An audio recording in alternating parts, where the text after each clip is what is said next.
Assalamualaikum warahmatullahi wabarakatuh. Perkenalkan, nama saya Rahmat Rianto dari kelas Teknik Sipil C Universitas 17 Agustus Semarang. Saya membuat video ini guna untuk memenuhi tugas ujian tengah semester mata kuliah Manajemen Konstruksi 2. Di sini saya mengambil tema risk management atau manajemen resiko. Langsung aja, yang pertama adalah pengertian dari bahaya. Bahaya adalah sumber atau sesuatu keadaan yang berpotensi untuk menimbulkan kerugian, baik kerugian manusia, properti, proses, ataupun lingkungan. Jenis-jenis bahaya ada bahaya fisik, bahaya kimia, bahaya biologi, dan bahaya psikososial. Bahaya fisik ada beberapa macam, contohnya seperti pada video ini. Yang pertama ada permukaan licin dan tidak rata yang dapat menimbulkan pekerja terpeleset ataupun jatuh.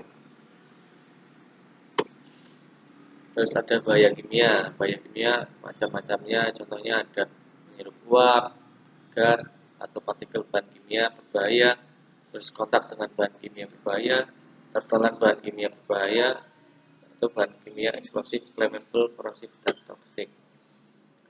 Bahaya biologi, contohnya ada serangan virus atau bakteri, tertular virus atau bakteri, atau seperti yang terjadi sekarang ada virus COVID-19.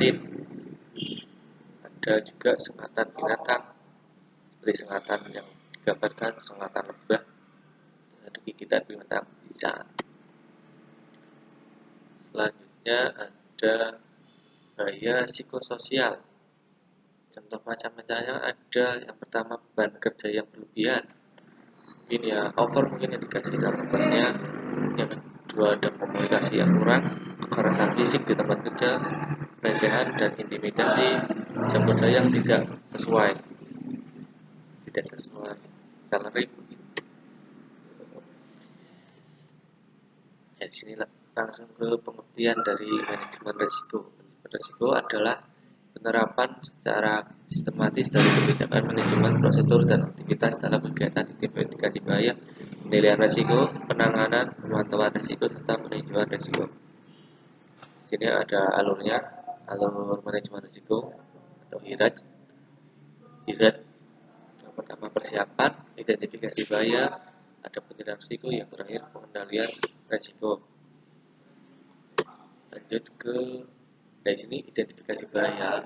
Metodenya seperti ini teman-teman. Yang pertama berjalan balik kerja, bisa dengan wawancara, atau dengan history dan analisa, atau dengan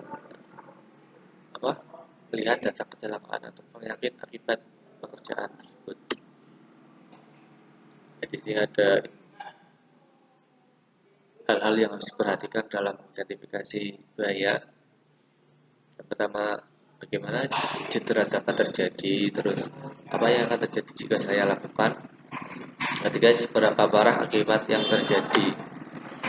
Dan ini setelah kita identifikasi bahaya, kita dapat melakukan penilaian risiko. Penilaian risiko ini kita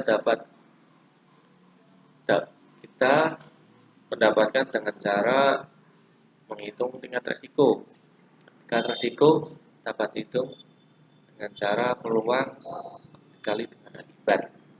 Jadi nilai peluang diberikan berdasarkan tingkat kemungkinan terjadinya peristiwa dalam suatu pekerjaan tertentu. Dengan nilai 1 jika pekerjaan jarang terjadi, jika risiko jarang terjadi. Yang kedua nilai 2 jika peristiwa kadang-kadang terjadi. Nilai 3 jika peristiwa tersebut sering terjadi.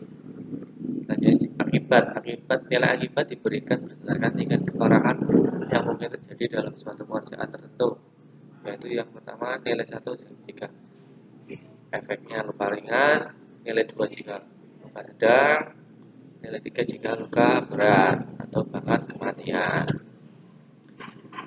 Nah, dari hasil dari nilai peluang itu dan nilai akibat nanti masukkan ke rumus tingkat resiko.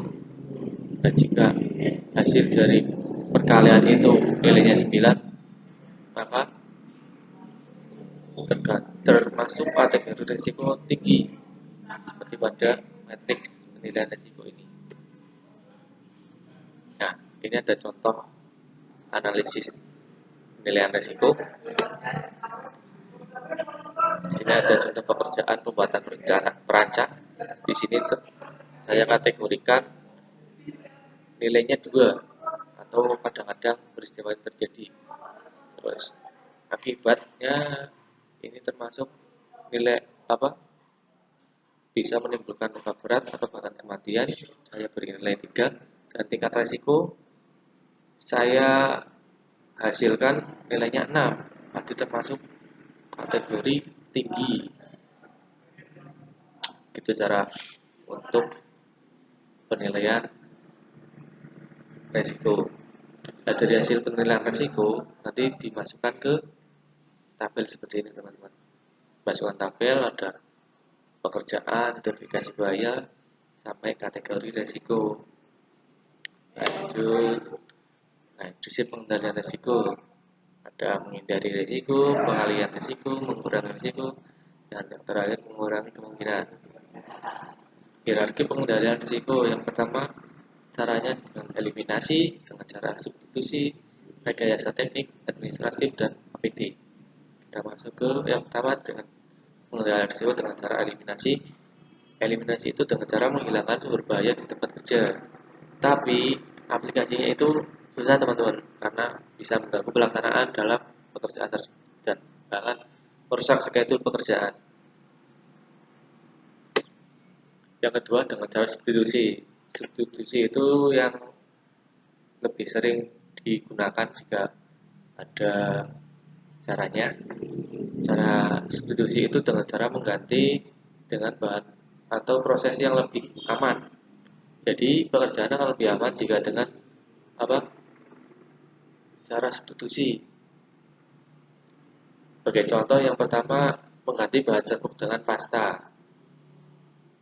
Yang kedua, proses menyapu diganti dengan paku. Yang ketiga, mesin diesel diganti dengan mesin elektrik. Nah, yang ketiga ada rekayasa teknik. Rekayasa teknik ini dilakukan dengan cara memodifikasi terhadap mesin, alat kerja, dan lingkungan kerja. Di sini sebagai contoh ada pemasangan alat pelindung mesin, ada pemasangan ventilasi, yang ketiga pemasangan alat sensor otomatis. Yang keempat, dengan cara administratif. Nah, cara-cara administratif ini itu dengan cara memasang rambu-rambu tentang bahaya dari pekerjaan tersebut dan cara-cara untuk penanganannya. Di sini safety man bekerja untuk memasang rambu-rambunya. Dan cara yang terakhir adalah dengan memakai alat pelindung diri. Di sini ini contohnya ada full body harness. Ini jika bekerja pada ketinggian. Terus ada APD ini buat motong kayu, ada helm. Dan terus ada APD masker ini buat jika pekerjaan tersebut ada bahan kimianya. Sekian teman-teman, Assalamualaikum warahmatullahi wabarakatuh.